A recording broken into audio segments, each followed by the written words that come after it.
What's good, y'all? What's up? The RoloRome cast live, y'all. Yeah, first time. Live in this bitch. Yes, sir. Cheers to that. Let's go. Alright, so, our first ever live in-person episode.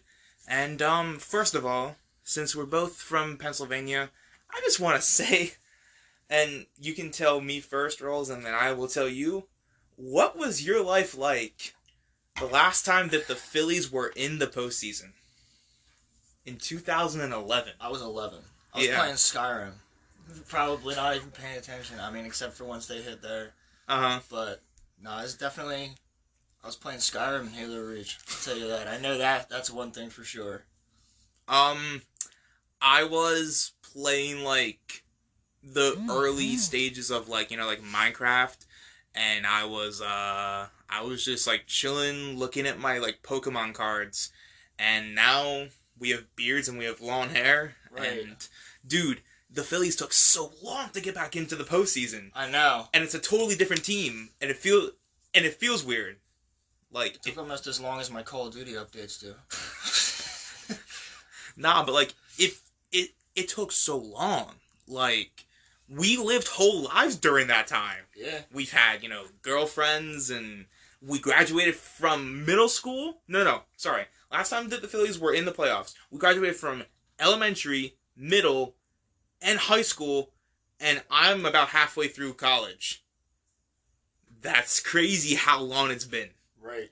Like, and I just wish that, like, we had gotten one more title out of that old crew, but you know what? It is what it is. Bryce Harper is the man.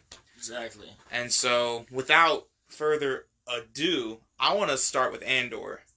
First of all, if you want to break it down episode by, episode, we can do that. We can, but before we do that, spoilers, just skip this part. Yeah. If you don't want to see, we have to talk about it. Yeah. The Starkiller suit.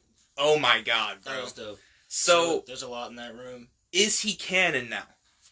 I don't think so, because there's also...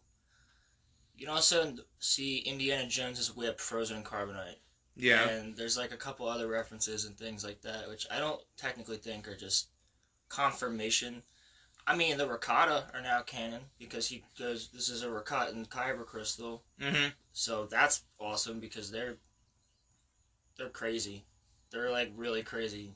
And, like, bigger than the Empire. Like, they were destroying empires back thousands of years before Andor. So I think that's pretty cool that they're canon again. And then, what else do we have? Yeah, there's a Starkiller suit. There's Plo Koon's mask. Yeah. There's a couple other things. I was really shocked to see Indy's whip in there, though. Like, yeah, that was cool. I think that was just somebody from the prop department was just like, I'm gonna go and like just make a little nod. Yeah, which is pretty cool. But that's got people talking though. Like, will he be in like future stuff? Starkiller, and I mean, like, yeah, I definitely think that it's been possible. People talking about that since before the sequel trilogy ended, to be honest. True, but like, where's the room for him though? Because like, there is an established canon, and there's established movies and shows. Like, where would he fit? It's kind of like we talked about it on a previous episode. He would have to be Mando timeline at this point. Yeah. They fit too many EU characters. I mean, Thrawn on his own is enough. Like, no more EU characters in that time period that are that big. Like, you can't throw Starkiller in at the same time as Thrawn and not have some sort of complication somewhere. Because then how did the Empire lose? Right. Like, yeah, right. But if those two were together, they would have beat him. I mean, luckily Starkiller does go to the light side. I guess you could argue you could fit him in somewhere. But then you'd have to make... You can't really do it without it being exactly like Force Unleashed. You'd have to make it almost exactly like it. You'd have to have a reason for him to go from being a Sith to a Jedi.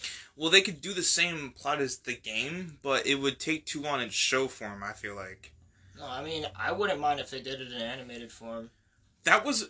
Shout out to my younger brother who also helps me to, like, edit videos. He actually said if it was in, like, a Clone Wars-esque show, that'd be sick. That would be sick. Played by, like, Sam, like, Witwer. Yeah. Yeah. Well, if they ever do him in live action, it better be Sam Witwer. Yeah. Or if they do him, like, if it's just, like, a voice acting, like, yeah. Yeah, but he's got to look... He looks exactly like Sam Witwer, so it has to be him. And he's a good actor. He would do it, I think. Yeah. I think Star Wars Theory asked him that before. Because he had him on a podcast. I don't know if you've ever seen that. I didn't see that, There's a whole interview with Sam Witwer on Star Wars Theory's podcast. It's really cool. Really? Yeah. That's awesome. It's like, if you just look up, Theory and Sam Witwer, I'm sure you'll find the video. It's like an hour-long interview. Yeah. It's pretty good. Very interesting. Well, so, having Starkiller, like, be in the, like, established canon... I don't know where that would fit. That'd be cool. I just don't know where it would fit in the universe because, like, there's so much shit to, like... He could be, like... Well, at the same time, part of me is like...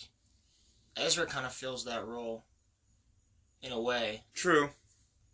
Because he's another Jedi that's out there who would be around during Mando, which we know he's coming at some point. He's been cast already. Mm-hmm. So... And he's probably going to be on the Ahsoka show as well. Exactly. How much of him is in the Ahsoka show, I don't know, but I think they're going to start gunning for a season 2 of Ahsoka. So part of me's like, okay, they might just full on, like,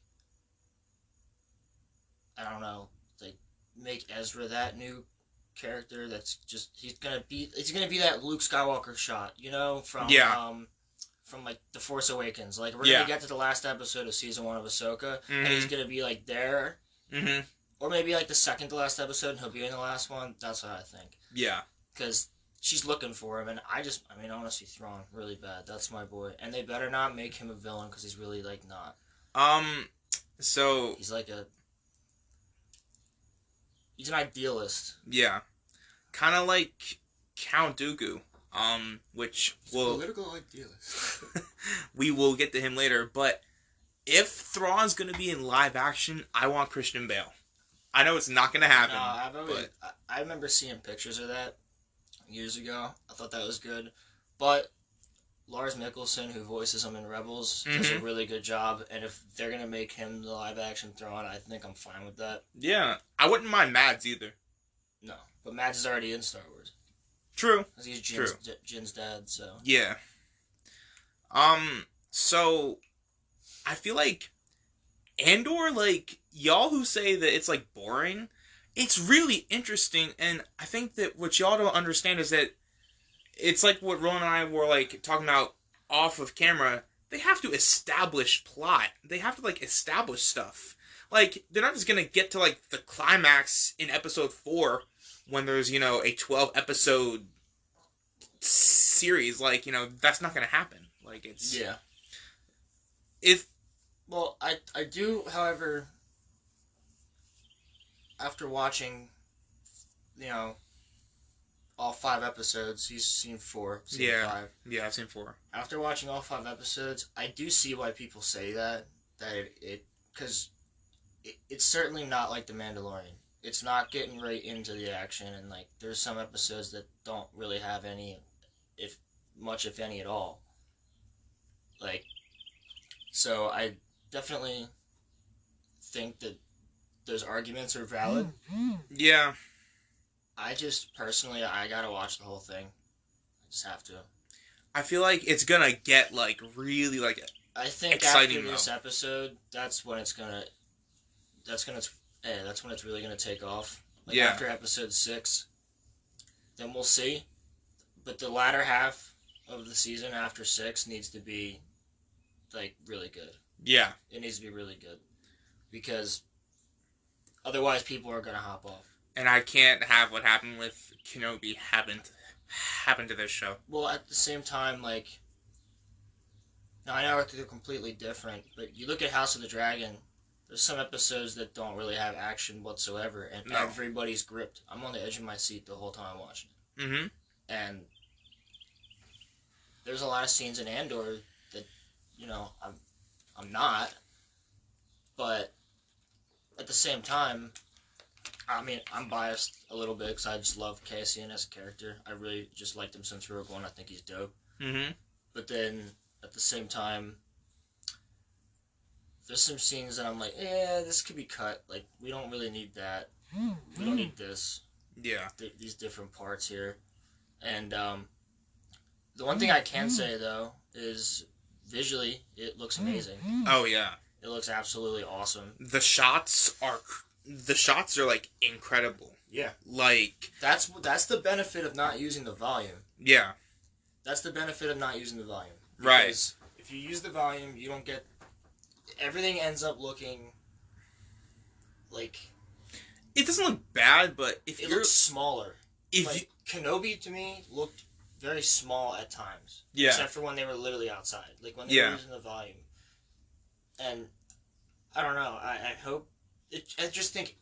Does Andor look like Mando? No. No. Like, visually, no.